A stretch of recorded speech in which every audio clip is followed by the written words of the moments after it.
It's time for books. So come up to Mum or Dad and let's rock and read.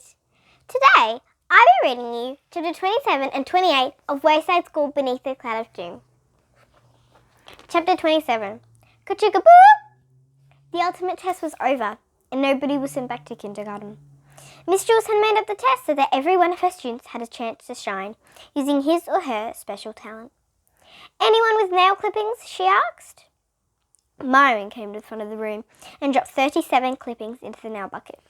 19 came from toes and 18 from fingers. He started to do the math on the board. He was suddenly startled by a very loud ka-chugga-boop. He dropped the chalk. This was a bell nobody in the class had heard before. Not even Miss Jules. There came another ka-chugga, followed by 2 boops. What's it mean, Miss Jules? Shouted Leslie. Everybody keep calm, said Miss Jules. Ka-chugga-boop, boop, boop. Miss Jules hurried to the back closet. It started up again. Ka-chugga-boop, ka-chugga-boop, boop. Miss Jules threw open the closet door and started tossing books and supplies out of the way. Ka-chugga-boop, boop, boop. She finally removed a very large book covered with dust. The Complete Guide to Bells, said Terence, reading the book title over Miss Jules' shoulder. Miss Jules sat on the floor, turning the pages until she got to the index. The ka-chugga-booping continued, making it difficult for her to concentrate. She found it. Ka-chugga-boop, page 297. She quickly turned to that page. A suddenly loud boom shook the classroom. The lights went out. This time, nobody screamed. They were too scared. Miss Jules lit a candle. In the flickering light, she read aloud from page 297. If you hear a ka-chugga followed by 1, 2, and then 3 boops, you should... She stopped and blew a cloud of dust off the page. Then tried to find where she had left off. 1, 2, and then 3 boops. You should run for your lives.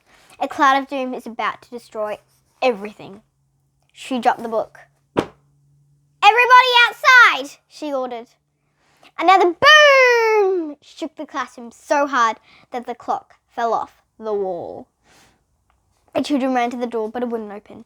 The paperclip closet must have fallen over, said Damien. It's blocking the door. Paperclip closet, said Miss Jules.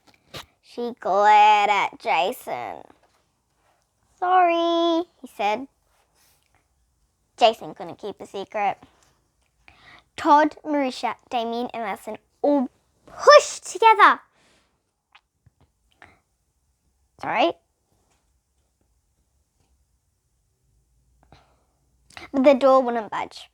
Let Stephen in there, urged Kathy. He's been doing all those push downs. With Stephen's help, they pushed the door open. Sirens wailed from the closet which lay on the ground. A smoke screen filled the area. In the light of Miss Jules' candle, they could see that the chains and steel bar had been shattered. Paper clips were strewn all over the floor. Benjamin and Rondi started picking them up. Leave them! Shouted Miss Jules. Now they knew it was serious. Miss Jules told everyone to hold hands as she led the way down the staircase. Paul grabbed Leslie's pigtail. What are you doing? She demanded.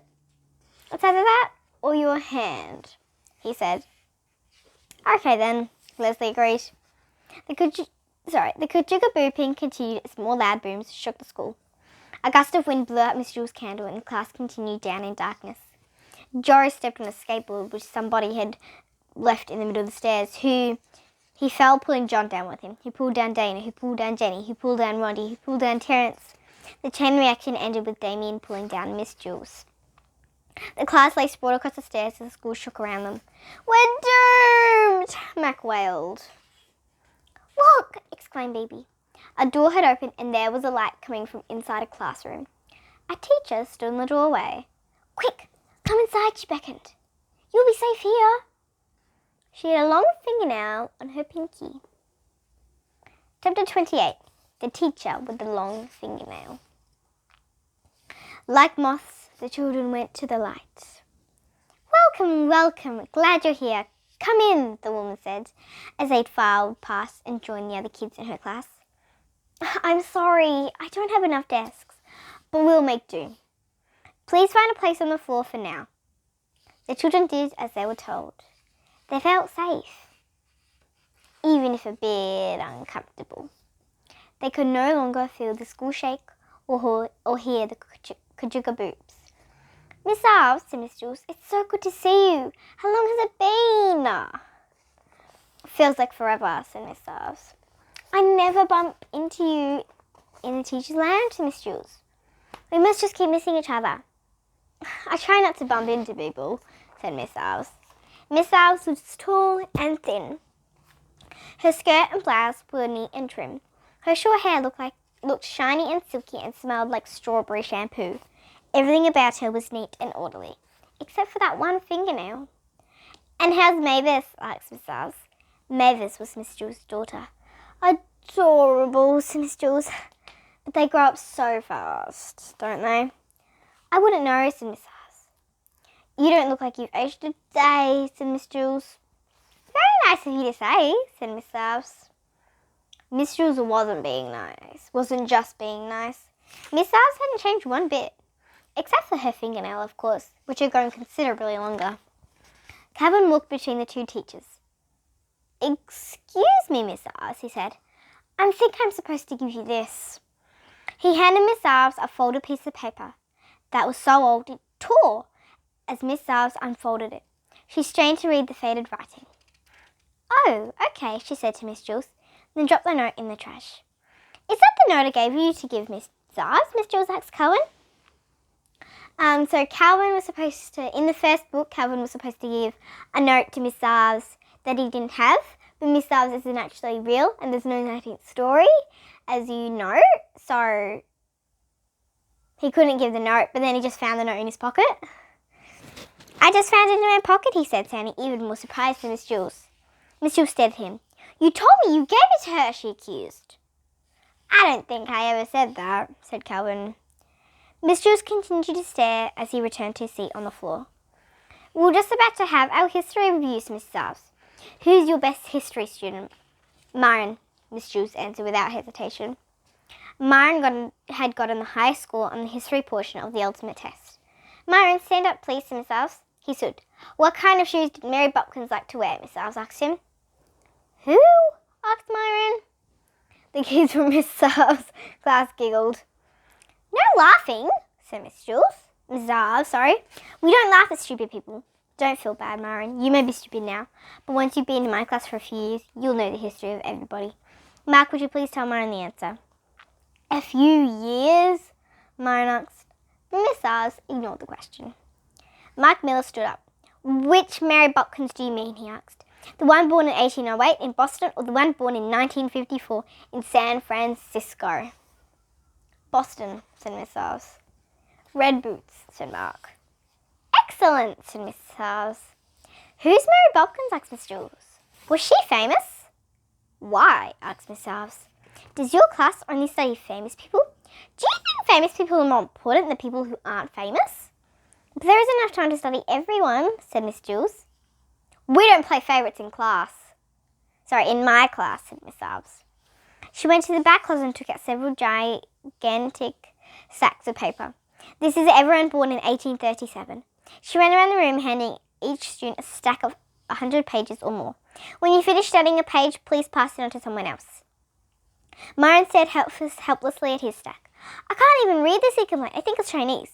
Well, yes, a lot of people were born in China, said Miss Alves. She handed Myron a Chinese dictionary and said, You'll need this. It is impossible to say how long Myron sat there, thumbing through the dictionary as the kids around him were passing around their sheets of paper. He might have been there an hour, or a day, or a week. Time passes slow when you're trying to read a Chinese dictionary. Even if you're Chinese. He glanced up and spotted a pair of scissors on Mark Miller's desk. He got an idea. Hey Mark, can I borrow those for a sec? Myron asked. Sure, said Mark. Myron took the scissors and walked bravely to the front of the room. He didn't know if his plan would work. In fact, it really didn't make any sense. But it was his only HOPE. Excuse me, Miss Alves. I can trim your fingernail for you if you like, he offered. My fingernail? asked Miss Alves, astonished by such a suggestion. Which one? The long one on the end, said Myron. Miss Alves looked at her hand. Now that you mention it, it has gotten long.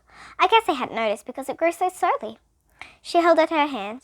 Myron pressed hard on the scissors and snipped it off. That does feel better, said Miss Oz. Thank you, Myron. Myron held the fingernail up in the air, except he was no longer standing in the front of the classroom. He was standing on the stairs, and everyone else from Miss Drew's class lay sprawled across the staircase. 1,000,000! He shouted triumphantly. And that was Chapter 27 and 28 of Wayside School Beneath the Cloud of Doom. I hope you enjoyed it. Bye!